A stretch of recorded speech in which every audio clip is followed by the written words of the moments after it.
Spain کا شہنشاہ رڈرک بہت ظالم اور خود غرض عیسائی حکمران تھا۔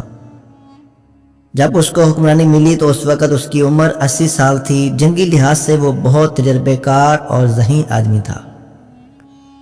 عمر کے آخری دنوں میں بادشاہت ملنے کی وجہ سے وہ نہایت مغرور اور خود غرض ہو گیا تھا۔ اسپین میں حکومت کے اپنے رسم و رواج تھے، جس کے آداب میں شامل تھا کہ گورنر، امیر، رئیس، شہر کے حاکم، مشیر اور ان جیسے اہم افراد اپنی اولاد کو جوان ہونے تک شاہی محل میں رکھتے تھے،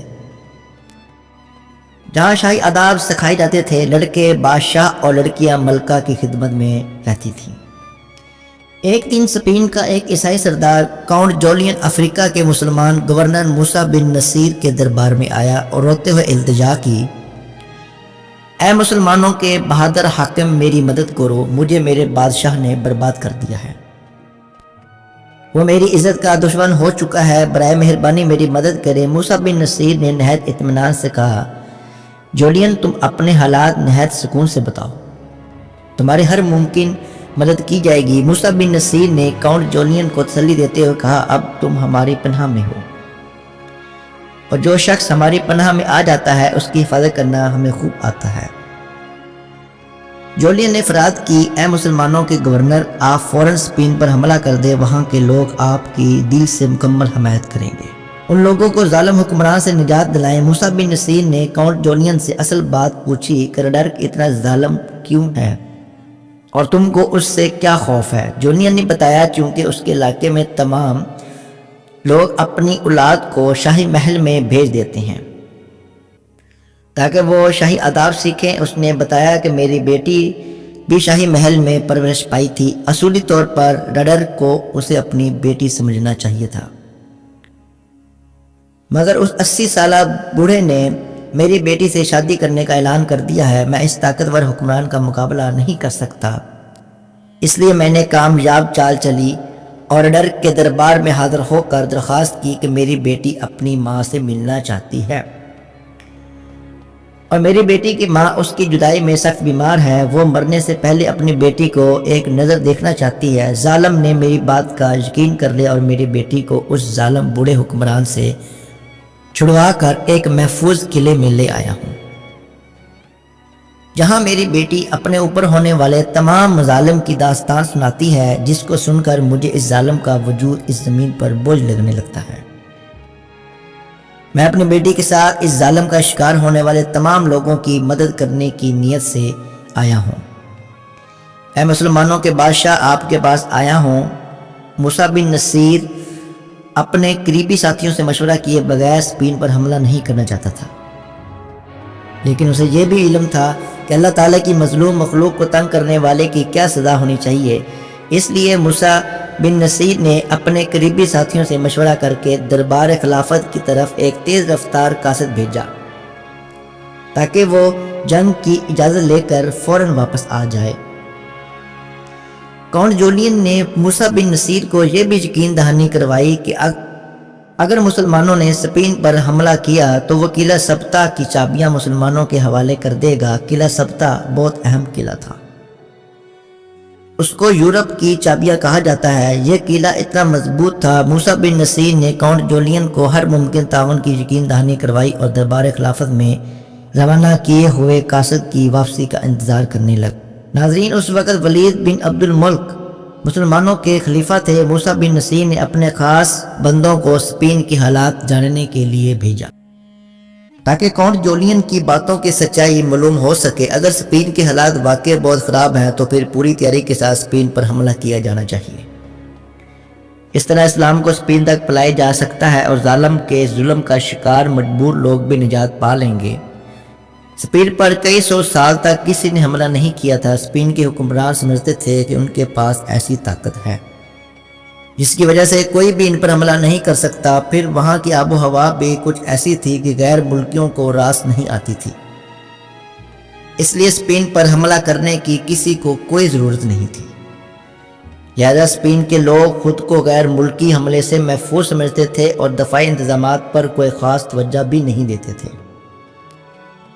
موسیٰ بن نصیر نے خلیفہ اسلام کو اسپین پر حملے کی اجازت دینے کی درخواست تو کر دی تھی، مگر انہیں حالات اسپین پر حملہ کرنے کی اجازت نہیں دے رہے تھے، کیونکہ سندھ میں راجہ داہر نے مسلمانوں کو قید کر لیا تھا اور خلیفہ اسلام کے لیے آنے والے طائف سے بڑے بحری جہاز بھی لوٹ لیے تھے۔ راجہ داہر سے مقابلہ کرنے کے لیے ان دنوں محمد بن قاسم کی سربراہی میں اسلامی فوج دمشق سے سندھ کی طرف روانہ ہو چکی تھی۔ اس لیے موسیٰ بن نصیر کے دل میں خیال آیا کہ خلیفہ اسلام اسپین پر حملہ کرنے کی اجازت نہیں دیں گے، مگر جب خلیفہ اسلام کو ساری صورتحال کا علم ہوا تو انہوں نے جواب دیا کہ مظلوم کی حمایت کرنا ہمارا دینی فریضہ ہے۔ کاؤنٹ جولین نے ہم سے مدد طلب کی ہے، اس لیے کاؤنٹ جولین کی مدد کی جائے۔ خلیفہ اسلام ولید ابن عبد الملک نے اس مہم کے لیے موسیٰ بن نصیر کو فوجی مہم کا مکمل اختیار دے دیا۔ موسیٰ بن نصیر کی سوچ کے برعکس خلیفہ اسلام کے جواب نے انہیں حیران کر دیا۔ اجازت ملتے ہی انہوں نے اسپین پر حملہ کرنے کی تیاری شروع کر دی۔ ہر سپاہی اس معرکے پر جانے کے لیے تیار ہو گیا اور ان کا سینہ جوش سے بھر گیا۔ ہر سپاہی اسپین کے خلاف لڑنے پر خوشی سے راضی ہو گیا۔ سب کا خیال تھا کہ اس معرکہ کے لیے کوئی بڑا لشکر بھیجا جائے گا، مگر اسپین کے طاقتور بادشاہ کا مقابلہ کرنے کے لیے صرف 7,000 سپاہی بھیجنے کا فیصلہ کیا گیا۔ طاقتور اور اجنبی ملک کے مقابلے میں صرف 7,000 سپاہی بظاہر بہت کم، مگر موسیٰ بن نصیر نے یہ 7,000 سپاہی ایسے چنے تھے جو بہادری و وفاداری میں اپنی مثال آپ تھے۔ اب سوال یہ پیدا ہوتا ہے کہ 7,000 سپاہیوں کی قیادت کون کرے گا؟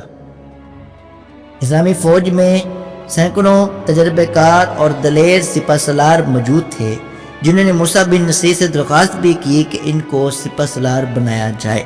خود موسیٰ بن نصیر کا اپنا بیٹا اس موقع پر سالاری کا امیدوار تھا، مگر موسیٰ بن نصیر نے اس موقع پر ایسا فیصلہ کیا جو تاریخ میں انوکھا فیصلہ تھا۔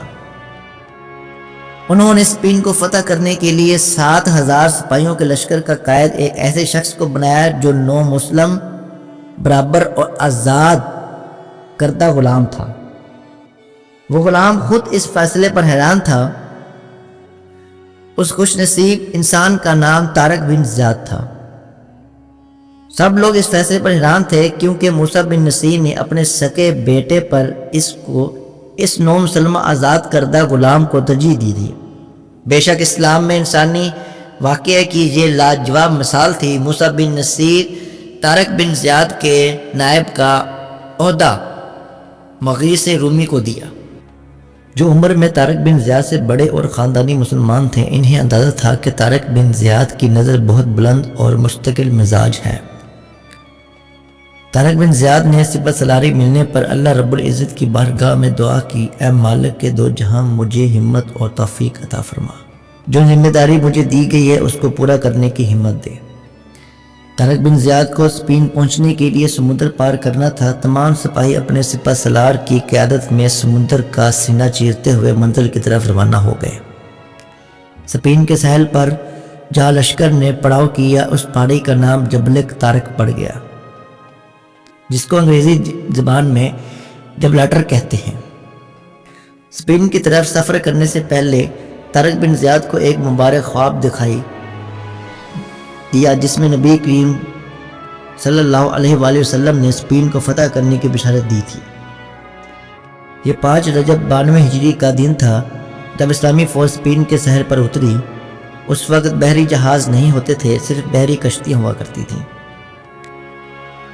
جب اسلامی لشکر اسپین کے ساحل پر اترا تو طارق بن زیاد نے ایمان فروز خطاب کیا اور کہا، ابھی وقت ہے، میں تم لوگوں کو اچھی طرح غور و فکر کرنے کا موقع دیتا ہوں۔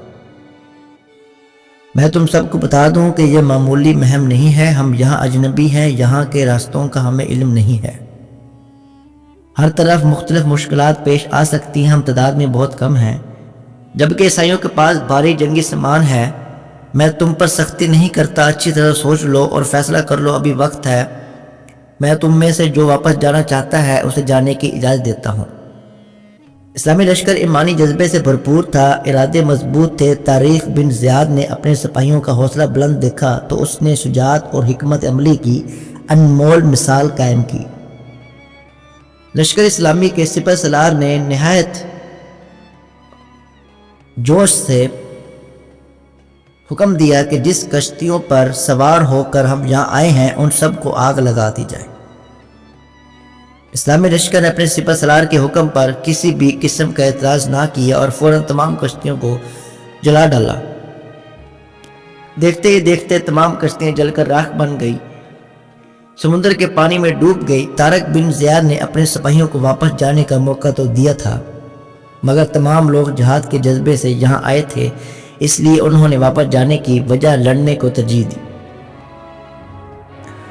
طارق بن زیاد نے اپنے سپاہیوں سے کہا، ہم اس اجنبی سرزمین پر فتح کا مقصد لے کر آئے، ہمیں فتح ضرور ملے گی، ہمیں کسی بھی موقع پر حوصلہ نہیں ہارنا بلکہ ان ظالم عیسائیوں کے خلاف جہاد کرنا ہے جنہوں نے انسانیت پر ظلم کے پہاڑ توڑے ہیں۔ انشاءاللہ ہم یہاں فتح حاصل کر کے جائیں گے، اللہ تعالیٰ کی مدد کے ساتھ آئے ہیں اور ہمیں فتح حاصل ضرور ہوگی۔ ہم نے واپسی کے تمام راستے اور ذریعے بند کر دیے ہیں۔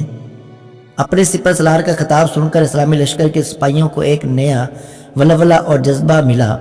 کشتی جلانے کا فیصلہ طارق بن زیاد کی شجاعت کی عکاسی کے ساتھ ساتھ ان کی ذہانت کا بھی ثبوت دیتا ہے، کیونکہ وہ جانتے تھے کہ ان کے لشکر کی تعداد بہت کم ہے، کہیں وہ عیسائی فوج کی بھاری تعداد دیکھ کر گھبرا نہ جائیں، اس لیے انہوں نے واپسی کے لیے کوئی راستہ نہ چھوڑا تاکہ شہادت کا جذبہ لے کر آنے والے سپاہی اپنے نیک مقصد میں کامیاب ہو سکیں۔ پھر طارق بن زیاد کو وہ خواب بھی یاد تھا جس میں رسول اکرم صلی اللہ علیہ وآلہ وسلم نے انہیں یقین دلایا تھا کہ اسپین کی فتح ضرور ہوگی، اس لیے ان کے دل میں کسی قسم کا کوئی خوف نہیں تھا، وہ پر امید تھے۔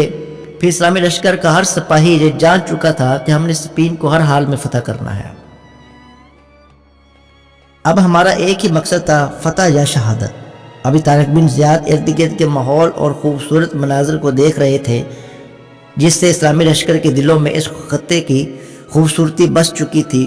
اسلامی لشکر پہاڑوں کے دامن میں اترنے لگا تو ایک آدمی زرد رنگ کا ریشمی لباس پہنے ان کے سامنے آ گیا۔ اس کا چہرہ بے چینی اور پریشانی کی وجہ سے مرجھایا ہوا تھا۔ اس کو دیکھ کر اسلامی لشکر کے سالاری اعظم طارق بن زیاد چلتے چلتے رک گئے۔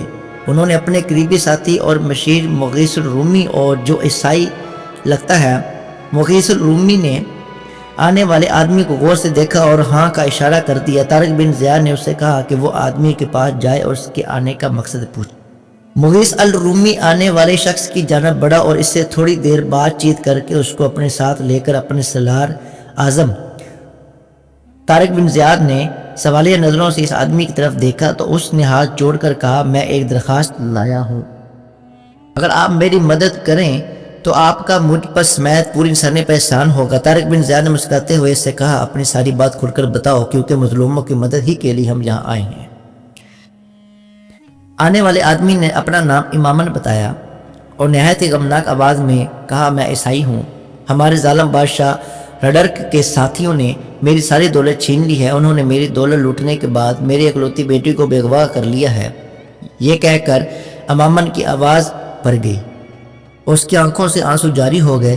طارق بن زیاد اپنی جگہ سے اٹھا اور آگے بڑھ کر امامن کے کندھے پر ہاتھ رکھتے ہوئے کہا، امامن تم غم مت کرو، ہم تمہاری بیٹی کو ظالموں سے ضرور آزاد کروائیں گے۔